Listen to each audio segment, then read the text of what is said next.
પોરબંદરના રિવરફ્રન્ટ ખાતે ભીમ મહોત્સવ સમિતિ દ્વારા અનુસૂચિત જાતિના સમૂહ લગ્નનું આયોજન કરાયું હતું, જેમાં 15 નવ દંપતીએ પ્રભુતામાં પગલાં પાડ્યા હતા.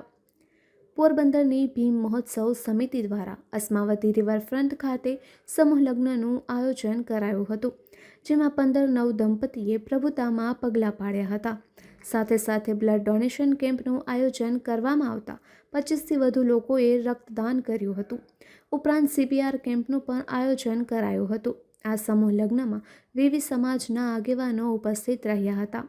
એ સિવાય કેબિનેટ મંત્રી અર્જુનભાઈ મોઢવાડિયા, કુતિયાણાના ધારાસભ્ય કાંદલ જાડેજા, SP ભગીરથસિંહ જાડેજા ઉપરાંત વિવિધ પોલીસ અધિકારીઓ અને કર્મચારીઓ, ખારવા સમાજના વાણોટ પવનભાઈ શિયાળ, મહેર શક્તિ સેનાના પ્રમુખ કરશનભાઈ ઓળેદરા, મૂલચંદભાઈ નવલાણી સહિત અનેક મહાનુભાવો ખાસ ઉપસ્થિત રહ્યા હતા. ભીમ મહોત્સવ સમિતિના લાડકી દીદી મુસ્કાનબેન પાંદાવદરાએ એન્કરિંગ કરી સર્વેને મંત્રમુગ્ધ કરી દીધા હતા. સમૂહ લગ્નમાં દાતાઓના સહયોગથી અઢળક કરિયાવર પણ આપવામાં આવ્યો હતો. સમગ્ર આયોજન માટે ભીમ મહોત્સવ સમિતિના પ્રમુખ બાબુભાઈ પાંદાવદરા, ઉપપ્રમુખ હતાશભાઈ સાદિયા, રમેશભાઈ સાદિયા, મેણંદભાઈ શિંગરખિયા, જેઠાભાઈ ચાવડા, અશ્વિનભાઈ શિંગરખિયા, નાથાભાઈ સાદિયા, જયેશભાઈ પાંદાવદરા, અરુણાબેન મારુ સહિત વિવિધ સભ્યોએ જહેમત ઉઠાવી હતી. નિપુલ પોપટ, પોરબંદર ટાઈમ્સ. ભીમ મહોત્સવ સમિતિ પોરબંદર જિલ્લા અમારા ત્રીજા સમૂહ લગ્ન હોય. પહેલી વખત 11, બીજી વખત 11, ત્રીજી વખત 15 લગ્ન હોય. અને 3 લગ્નની અંદરમાં અમને બધાય સમાજનો, અમારા સમાજનો, બધાય સમાજનો સાથ સહકાર મળેલો હોય. પોલીસનો સાથ સહકાર મળેલો હોય, મીડિયાનો સાથ સહકાર મળેલો હોય, પત્રકાર મિત્રોનો પણ સાથ સહકાર મળેલો હોય.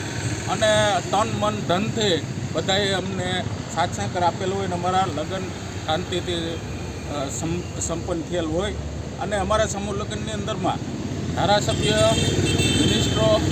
મિનિસ્ટર અર્જુનભાઈ મોઢવાડિયા સાહેબ, પૂર્વ મિનિસ્ટર બાપભાઈ બોખેરિયા સાહેબ અને કાંધલભાઈ જાડેજા, ધારાસભ્ય શ્રી રાણા કુતિયાણા અને શેતલાબેન તિવારી, પછી રામભાઈ મારુ કોંગ્રેસના પોરબંદર જિલ્લા સમિતિના પ્રમુખ, આ બધા પધારેલા હોય અને અમને સાથ સહકાર આપેલો હોય. અને સમૂહ લગ્ન અમારી સમિતિની તન મનને ધનથી દોડે અને કામ કરે અને ઉત્સાહ વધારેલો હોય.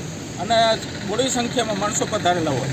જે માણસો કમસે કમ અમારી ગણતરી મુજબ અમે 5,000 થી 6,000 તો કાર્ડ છપાવેલા હતા. તો કાર્ડ અમારે પાછા મંગાવવા પડ્યા અને ડીશું પણ મંગાવવી પડ્યું. એટલે 7,000 તે ઉપર માણસનો આંકડો પણ ગયેલ હોય.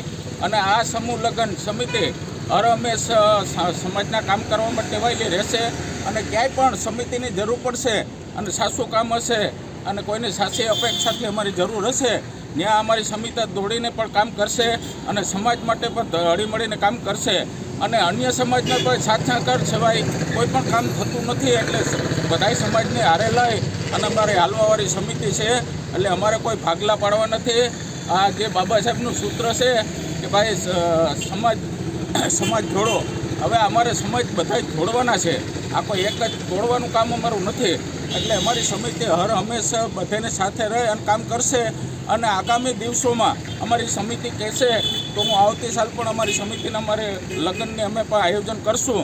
અને લગ્ન કરશું પણ અમારે જે બંધારણ કરે છે જે લોકો, અન્ય સમાજ, અમારું બંધારણ વગરનું અટાણે જે હાલે છે અમારું બંધારણ જ છે કે ઓછા ખર્ચે, ના ડીજે, ના ફટાકિયા ફોડવાના, ના રૂપિયા ઉડાડવાના કે ખોટા ખર્ચા કરવા. અને એક દીકરીઓને કરિયાવર પણ મોટો આપેલો છે. જે અમારા ઇઝરાયલ ના જે ભાઈઓ છે, અમારા જે અહીંયા એજન્ટના કામ કરે છે, એ ભાઈઓનો અમને બધાનો સાથ સહકાર બહુ મળેલો છે મોટી સંખ્યામાં. કે એને મોટા અમને ડોનર તરીકે પણ અમે એને આવકારીએ છીએ.